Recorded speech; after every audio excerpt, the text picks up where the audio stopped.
అన్నమయ్య జిల్లా రామసముద్రంలో తాజ్ హోటల్లో చోరీ జరిగింది. చోరీ దృశ్యాలు సీసీ కెమెరాలో రికార్డ్ అయ్యాయి.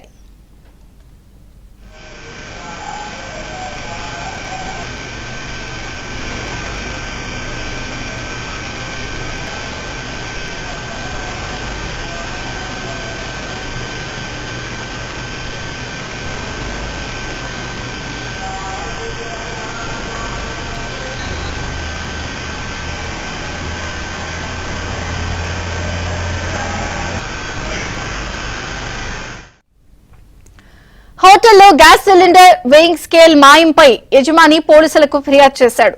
సీసీ ఫుటేజ్ ఆధారంగా పోలీసులు దొంగ కోసం గాలింపు చర్యలు చేపట్టారు.